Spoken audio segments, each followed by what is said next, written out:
pense qu'Israël aujourd'hui est confronté à un choix historique. Et que ce choix, on peut y répondre d'une façon ou d'une autre, mais on ne doit pas l'occulter. Israël s'est isolé de la communauté internationale, mais surtout Israël aujourd'hui est dans une impasse. Vous êtes ancien Premier ministre, ancien ministre des Affaires étrangères. Vous êtes l'homme qui, avec Jacques Chirac, avait dit non à l'intervention américaine en Irak. Vous êtes aujourd'hui l'un des rares hommes occidentaux à avoir un écho dans le monde arabe. Vous nous accueillez chez vous. Bonjour Dominique de Villepin. Bonjour. Plus de 100 jours de conflit, plus de 24 000 morts, dont une grande partie d'enfants. Aucune perspective de sortie de crise. Comment qualifier ce qui se passe à Gaza depuis le 7 octobre et qu'est-ce que cela dit de l'état de notre monde? C'est une tragédie. C'est une tragédie pour la région, c'est une tragédie pour le monde, parce que le conflit pèse très lourdement sur la vie internationale.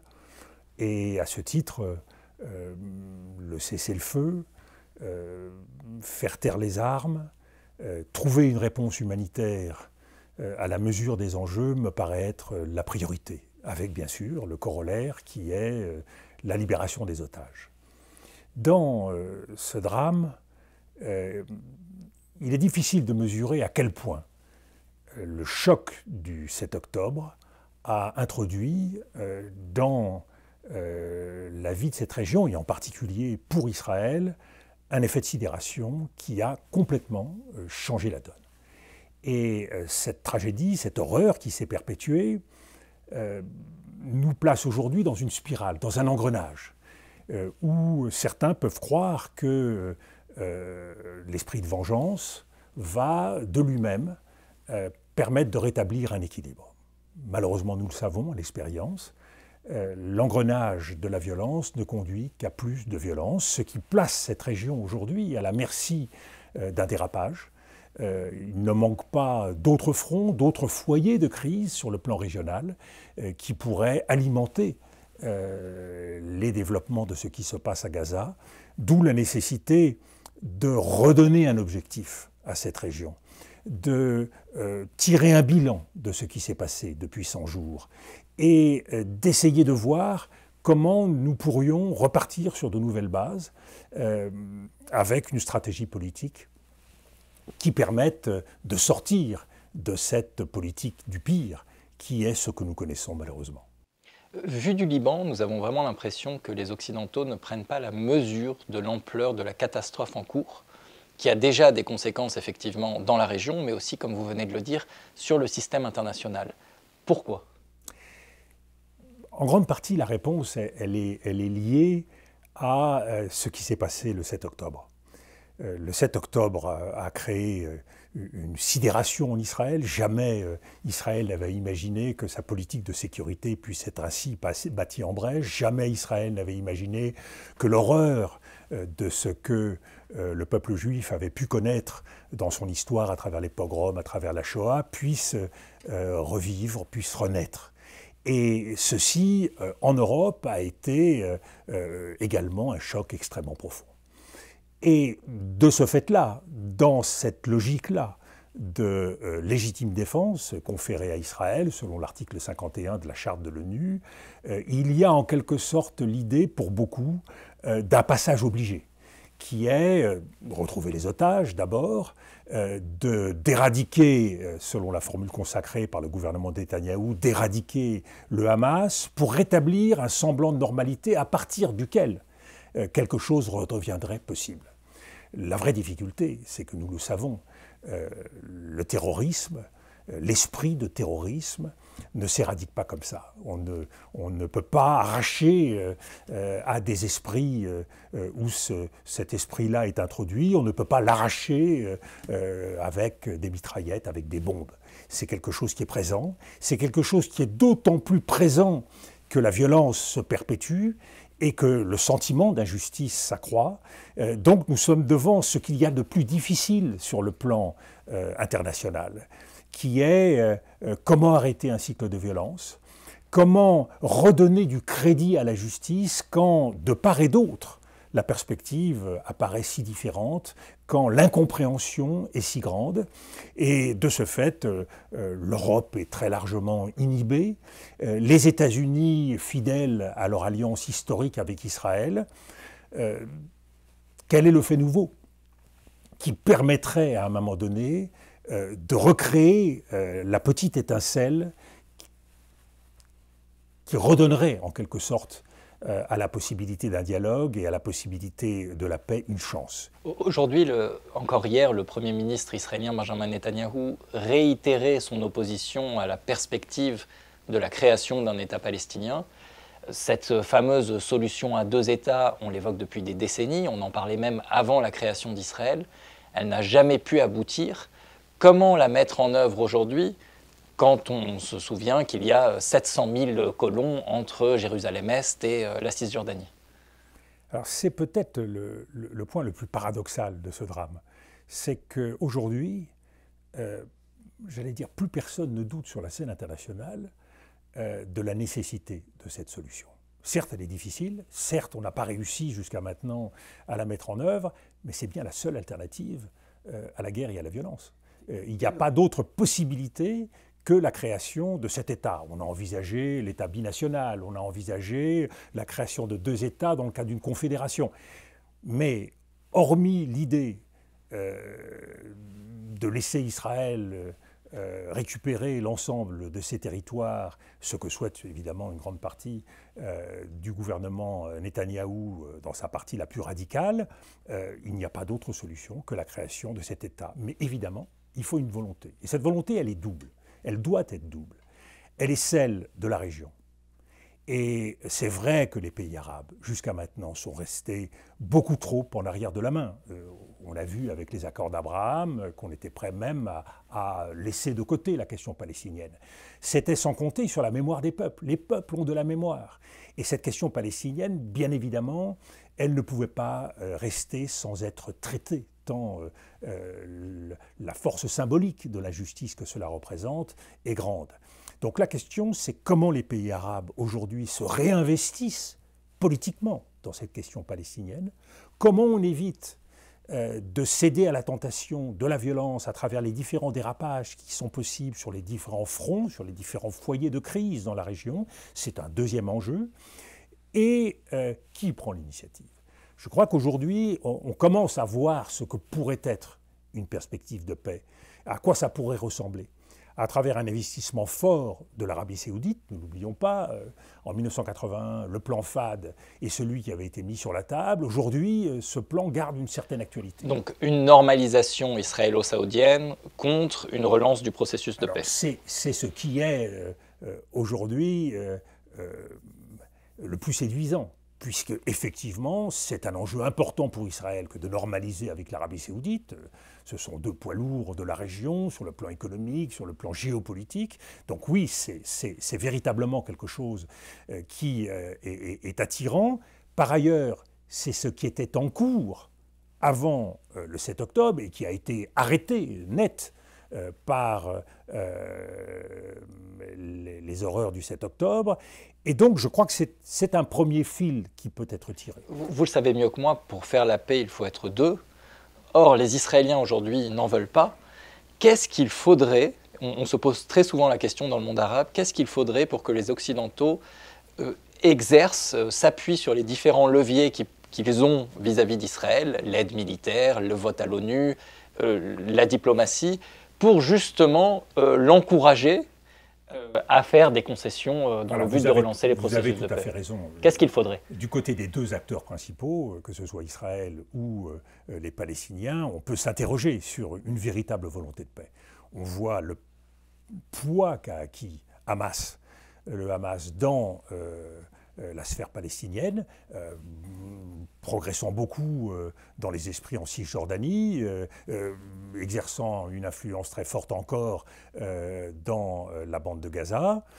Du côté israélien, on voit la radicalisation des esprits, considérant qu'il n'y a pas de compromis possible avec des Palestiniens qui sont capables de tels actes terroristes, et une partie, la partie la plus extrême du gouvernement Netanyahou, qui, lui, très clairement affiche la couleur, qui est plutôt une politique d'annexion des territoires, de récupérer l'ensemble de la Terre Sainte pour affirmer la souveraineté d'Israël.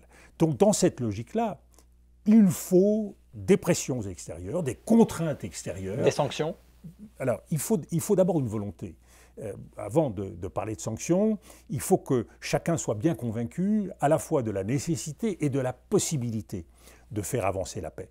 Moi, mon sentiment, c'est qu'il n'y a pas de sécurité pour Israël durable sans la création d'un État palestinien qui puisse vivre en paix, en pleine souveraineté, avec l'exercice d'une pleine responsabilité concernant le respect de la sécurité d'Israël, avec des garanties internationales qui pourraient être apportées à Israël, et une reconnaissance par l'ensemble des États de la région. Donc je crois que cette perspective-là, c'est celle qui apporte le plus de garanties pour Israël et pour l'ensemble des États de la région, et qui permet à cette région de retrouver une perspective non seulement politique, mais aussi économique, géopolitique. C'est une des régions les moins structurées de la planète. Quand on regarde le fonctionnement des autres régions, à travers l'activité, par exemple, des organisations régionales, eh bien, il y a une Union africaine active en Afrique, il y a en Asie toutes sortes d'organisations.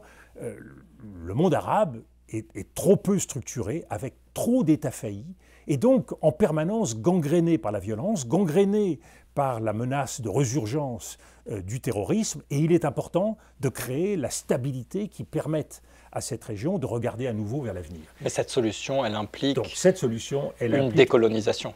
Elle implique effectivement de donner à l'ensemble des territoires aujourd'hui occupés ou enfermés comme Gaza, de leur redonner une pleine souveraineté. Et c'est une partie de l'enjeu de ce qui se joue.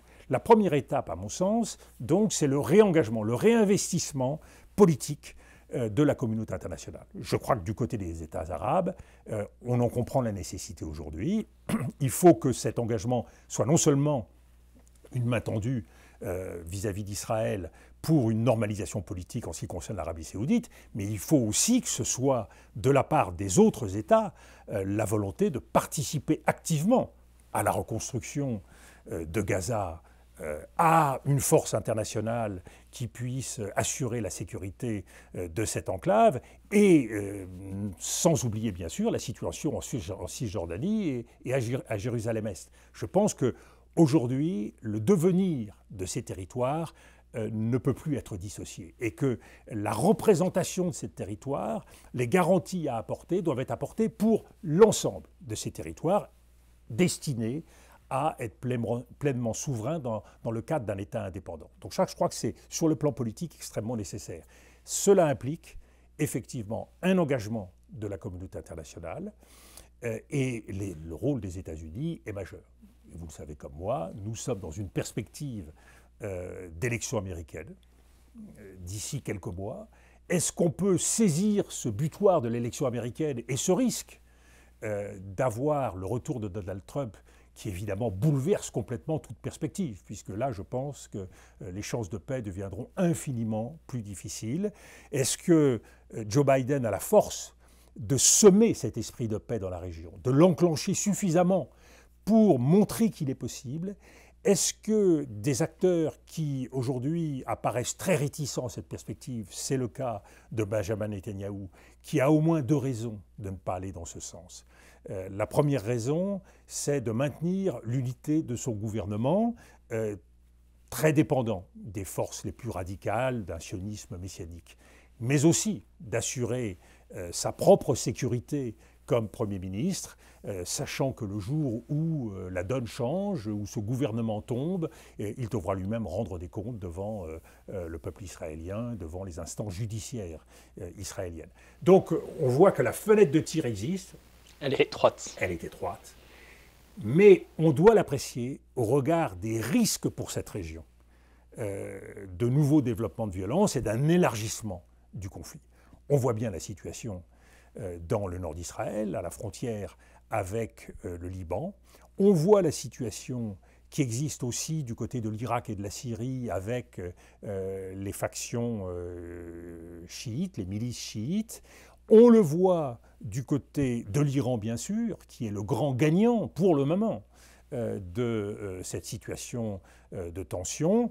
Et on le voit en mer Rouge avec l'investissement des Houthis dans des actes terroristes qui menacent la liberté de circulation en mer Rouge. Donc tout ça, évidemment, ne peut pas rassurer la communauté internationale. Je pense que la seule façon d'éviter ces dérapages, de nouveaux dérapages, c'est un investissement très fort sur le plan politique. J'espère que les États-Unis et l'Europe vont comprendre la responsabilité qui est la leur dans cette phase. Aujourd'hui, on a une puissance régionale qui s'appelle l'Iran, qui a une politique de nuisance dans la région, qui a une politique déstabilisatrice, vis-à-vis, notamment grâce aux différentes milices qui sont ses alliés au Liban, en Irak, en Syrie et au Yémen, qui est une puissance aussi qui est au seuil du nucléaire. Comment on traite avec cette puissance? Est-ce qu'on essaye de trouver un accord? Et si oui, sur quelle base? Il y a au moins un point sur lequel nous pouvons tomber d'accord avec l'Iran aujourd'hui, qui est de contrôler à basse intensité le risque d'embrasement dans la région. L'Iran n'a absolument pas intérêt à ce que la situation s'aggrave. Que l'Iran laisse une certaine autonomie à des groupes, que ce soit le Hezbollah, que ce soit les milices chiites, que ce soit les Houthis, je pense que c'est une réalité. Que l'Iran ait totalement maîtrisé le processus qui vient de se dérouler depuis quelques mois, c'est une vraie question, mais ce n'est pas sûr du tout. Est-ce que l'Iran a été informé? Est-ce que l'Iran a participé à ces actions? C'est absolument pas quelque chose qu'on peut donner pour certain, pour plusieurs raisons. D'abord parce que l'Iran fait face sur le plan intérieur à une situation difficile et que l'opinion publique iranienne ne paraît pas du tout prête à de nouveaux sacrifices et à s'engager sur de nouveaux fronts. Deuxièmement, l'intérêt même de l'Iran est effectivement, comme vous l'avez dit, de protéger sa force militaire et son outil nucléaire naissant en évitant des frappes, qu'elles viennent d'Israël ou qu'elles viennent des États-Unis. Donc, de ce point de vue-là, je crois qu'il y a une prudence iranienne qui me paraît tout à fait importante, et c'est là où il y a un équilibre à trouver. Alors on peut se satisfaire d'être au plus près de cet équilibre, ou on peut au contraire essayer de basculer dans quelque chose de beaucoup plus ambitieux, qui est de forcer la paix dans la région. Il ne faut pas oublier qu'il y a eu une normalisation, entre guillemets, des relations entre l'Arabie saoudite et l'Iran, qui ouvre aussi une perspective, et sur laquelle on peut jouer. Parce que l'Iran, compte tenu de sa situation économique et de sa situation politique, peut avoir intérêt à une décrispation, à une baisse de la tension dans cette région. La peur que l'on a parfois du Liban et d'autres pays, je pense, arabes, c'est que cette possible paix, elle se fasse à notre détriment. C'est-à-dire que quelque part, on reconnaisse que la région, désormais, est iranienne. Est-ce que vous ne pensez pas que c'est un risque réel ? Alors, je pense que c'est effectivement un risque réel depuis le début des années 2000, depuis la crise irakienne, qui a été un magnifique cadeau fait par les Américains à l'Iran. L'Iran est sorti renforcé, l'Iran a montré quel était son engagement. Cette crise, ce drame récent avec les attentats du 7 octobre, ont montré là aussi que l'Iran pouvait tirer profit des désordres dans cette région. Mais une fois de plus, jusqu'à un certain point. Donc, la capacité de l'Iran à avancer avec prudence me paraît être une réalité, mais je ne suis pas sûr que l'Iran ait intérêt à se laisser entraîner dans une spirale. Je crois que là, il y a un équilibre à trouver. Notre responsabilité, en tout cas, c'est de tout faire pour permettre à cette violence d'être canalisée. Et la seule façon utile de le faire, c'est de relancer une perspective de paix, de redonner un espoir à cette région et de montrer qu'il y a une alternative à ce risque d'embrasement. On va parler, si vous le voulez bien, un peu de la politique française. Vous avez été un homme qui a joué un rôle très important pour la France dans le monde arabe. Aujourd'hui, 20 ans plus tard, même au Liban, dans un pays où elle a énormément d'influence, la politique française est en échec. Est-ce que la France peut encore jouer un rôle dans la région, et si oui, lequel? Alors je pense que c'est la vocation de la France. Et ce n'est pas quelque chose de nouveau. On peut remonter historiquement extrêmement loin pour vérifier l'importance de ces liens. François Ier et même avant, il y a un engagement français vis-à-vis de cette région, il y a un attachement français, et en particulier vis-à-vis du Liban, qui ne s'est jamais démenti. La question, c'est aujourd'hui, de façon beaucoup plus difficile, c'est comment être utile, comment apporter des réponses ou concourir à apporter des éléments qui permettent à la tension de s'abaisser et à des perspectives de paix de s'ouvrir. Mais je crois que oui, la France ne peut pas se désintéresser. Quelle est sa valeur ajoutée aujourd'hui? Alors aujourd'hui, sa valeur ajoutée, c'est la constance de son objectif. L'engagement qui a été celui, par exemple, de Jacques Chirac au Liban pour assurer la souveraineté du Liban sur son propre territoire, pour faire en sorte qu'il y ait des réponses à toutes les agressions qui existaient, reste aujourd'hui d'actualité. Donc c'est une vigilance. C'est en même temps la nécessité de prendre en compte et d'écouter et de parler à l'ensemble des parties pour essayer de tirer les fils qui peuvent permettre de rétablir un espoir. Donc c'est un rôle qui est forcément un rôle d'humilité, parce qu'on ne peut rien faire seul dans cette région, parce que les Américains ont un rôle extrêmement important et qu'en appui à Israël, cela évidemment pèse extrêmement lourd, mais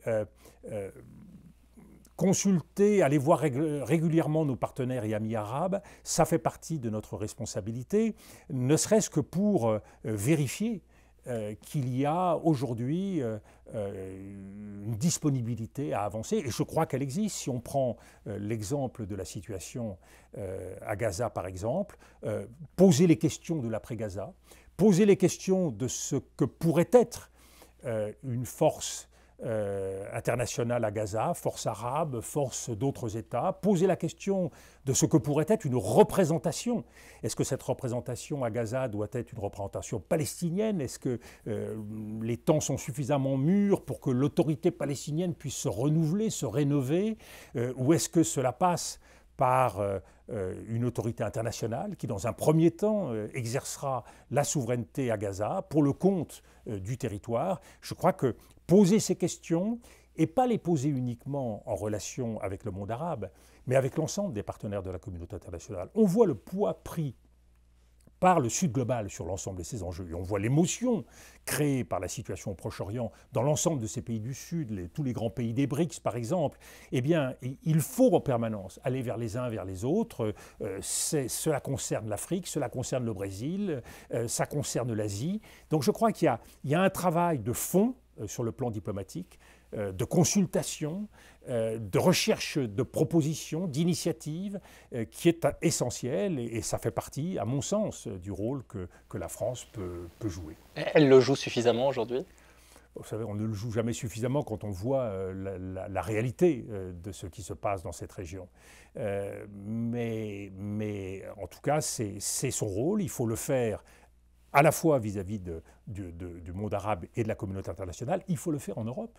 Il y a un énorme travail à faire pour que les Européens sortent d'une certaine forme de passivité, d'une certaine forme d'attentisme, et pas seulement vis-à-vis de ce drame au Proche-Orient, vis-à-vis des drames du monde. Trop souvent, nous sommes passifs, tentés de suivre les Américains, alors que nous avons une responsabilité, et que nous le savons tous, si Donald Trump arrive à la Maison-Blanche dans quelques mois, eh bien nous n'aurons pas d'autre choix que de prendre en main notre propre destin. Donc je crois que l'Europe est parfois trop réticente avoir sa vraie responsabilité. Et de ce point de vue, la France, doit jouer son rôle d'aiguillon, de pays capable d'expliquer et de jouer un rôle de médiation. C'est à mon sens un rôle important. Dominique de Villepin, si vous étiez aujourd'hui Premier ministre israélien, Diable. Que feriez-vous? Je pense qu'Israël aujourd'hui est confronté à un choix historique. Et que ce choix, on peut y répondre d'une façon ou d'une autre, mais on ne doit pas l'occulter. Parce que c'est un choix, et je pense que les Israéliens en sont parfaitement conscients, c'est un choix existentiel pour l'avenir d'Israël. Israël, dans cette crise, dans ce drame, a vu les critiques à son endroit se multiplier. Israël s'est isolé de la communauté internationale, mais surtout Israël, aujourd'hui, est dans une impasse. Est-ce que la stratégie qui est suivie depuis 100 jours par Benjamin Netanyahou et son gouvernement accroît la sécurité d'Israël? Ou est-ce que cela fragilise la capacité d'Israël à apporter des réponses? Moi, ma conviction, c'est que sans une stratégie politique, sans une vision politique de l'avenir, Israël ne pourra pas véritablement apporter la garantie qui doit être apportée au peuple israélien. Mais elle ne doit pas rétablir en amont sa capacité de dissuasion? Alors, bien évidemment, est-ce que ça passe par des frappes massives? Est-ce que ça passe par la mort de milliers de femmes, d'enfants et le bombardement de populations civiles? Est-ce que, à tout le moins dans la phase où nous sommes, avec près de 25 000 morts, il ne s'agit pas aujourd'hui à la fois de faire preuve de plus de mesures dans les frappes, plus ciblées, plus proportionnées, et en même temps de meilleure prise en compte des besoins humanitaires de cette population, quand on voit le risque de famine, quand on voit le risque d'épidémie. Moi, ma conviction, c'est qu'il est important qu'Israël prenne en compte cette réalité, reste en phase avec la conscience internationale, mais surtout répondre à la question, est-ce qu'une stratégie politique est nécessaire? Est-ce qu'un objectif politique est nécessaire aujourd'hui? Et je pense que répondant à cette question, soit par la négative, cela risque de poser un véritable problème à Israël dans le cadre de ses alliances, en particulier avec les États-Unis. De plus en plus, Joe Biden mesure sur le plan de la politique intérieure américaine, les dommages que cela crée, y compris à sa candidature à la présidentielle. Il peut perdre l'élection sur cette base-là. Donc il y a un choix qui engage Israël, mais qui engage aussi certains de ses alliés, comme les États-Unis. L'Europe a besoin aussi d'une perspective. La perspective de faire la guerre, la perspective de continuer une politique d'annexion en Cisjordanie et à Jérusalem-Est ne peut pas être une réponse apportée aux soucis de paix des Européens. Donc de ce point de vue-là, il y a, à mon sens, un choix historique qui doit être fait par Israël. Alors je comprends l'extraordinaire douleur ressentie par les Israéliens. Je comprends qu'il y a une nécessité qui est la libération des otages, qui peut peut-être enclencher une étape nouvelle. Je comprends aussi le souci de casser les infrastructures du Hamas de façon à éviter qu'une telle horreur ne puisse pas se reproduire. Mais à partir de là, on ne peut pas jouer la politique du pire. À partir de là, on doit permettre à une nouvelle autorité palestinienne d'émerger. Trouver des leaders suffisamment représentatifs des Palestiniens pour que le dialogue puisse reprendre avec la Palestine. La vraie question, c'est quelle est l'ambition sur le plan politique de la plupart des partis politiques aujourd'hui? Est-ce que c'est définitivement de rompre avec la logique d'une solution à deux États et de finalement admettre que ce n'est pas l'objectif. Dans le cas inverse, effectivement, nous serions dans un nouveau temps historique au Proche-Orient, avec toutes les conséquences que ça peut avoir et tous les risques afférents de dérapage auxquels nous pourrions être confrontés dans les prochaines années. Et si vous étiez président de l'autorité palestinienne? Là encore, rendez-vous historique. Rendez-vous historique pour les Palestiniens, rendez-vous historique pour la communauté internationale. Une nouvelle génération doit prendre la responsabilité pour le compte des Palestiniens. Et je crois que c'est l'honneur de ceux qui ont exercé une autorité, une responsabilité à un moment donné que de passer la main. Nous entrons dans une phase nouvelle. Nous avons besoin d'un nouveau leadership. Nous avons besoin d'une confiance entre le peuple palestinien et ses dirigeants. La question, c'est combien de temps cela prendra-t-il pour faire émerger cette nouvelle autorité palestinienne? Est-ce qu'entre-temps, il n'est pas nécessaire d'avoir une autorité internationale qui agisse entre les pays arabes et certains pays de l'ONU, délégués par l'ONU, pour exercer cette responsabilité? Là, il y a un calendrier très difficile, mais évidemment, il faut qu'un changement se produise si l'on veut que quelque chose d'important puisse naître dans cette région. Vous me disiez avant le début de l'entretien, le système international s'est effondré. Comment, en quelques clés, nous pouvons aujourd'hui le rebâtir? Alors, il s'est effondré dans une succession de crises qui ont désarmé en quelque sorte la politique internationale. La crise ukrainienne qui a mobilisé l'ensemble des pays européens, les États-Unis, et qui n'a pas été aussi comprise au-delà, et notamment dans le pays dit du Sud global, et bien évidemment la crise du Proche-Orient qui, venant après, est apparue comme jugée à une aune différente de ce qui se passait en Ukraine. Un deux poids, deux mesures, vous voulez dire. De ce point de vue-là, le sentiment d'un deux poids, deux mesures a pesé extrêmement fortement, ce qui décrédibilise une bonne partie des acteurs de la scène internationale. Et c'est pour ça qu'il faut recréer une pensée commune, il faut recréer une plateforme commune. Et nous avons besoin donc de repenser l'ordre international pour que nous trouvions des points d'accord. Nous trouvions d'abord sur la représentation de la communauté internationale. Le Conseil de sécurité, manifestement, ne représente pas cette communauté internationale de façon efficace. Il est par ailleurs de surcroît bloqué par le veto des uns et des autres. Donc, une nouvelle représentation de la communauté internationale, une capacité à développer des instruments communs, une capacité à rapprocher nos points de vue. Aujourd'hui, les pays occidentaux voudraient que le droit international s'applique pleinement. Ils ont raison face à l'agression russe. Mais que vaut le droit international quand on regarde le Proche-Orient et que les résolutions des Nations Unies sont bafouées? Donc il faut retrouver les bases d'une discussion commune sans laquelle il ne peut pas y avoir de progrès de paix. C'est réaliste ? Ce n'est pas une question de réalisme. Vous voyez, moi, en politique internationale, je ne me suis jamais situé ni du côté des idéalistes et des réalistes, mais plutôt d'une sorte d'idéal réalisme. Il faut les deux. Mais il ne faut s'enfermer dans aucune chapelle. Et la tentation en Europe et aux États-Unis, c'est de s'enfermer dans des logiques d'absolu, logiques de moralisme, d'une partie du monde contre l'autre, logique de militarisme d'une partie du monde contre l'autre. On a vu les dégâts depuis l'Afghanistan, l'Irak, la Syrie, la Libye, le Sahel. On voit aussi cette même logique dans un occidentalisme qui se considère comme universel au détriment du reste du monde. Je crois que cet enfermement, cette logique d'absolu ne peut conduire qu'à un bellicisme extrêmement dangereux.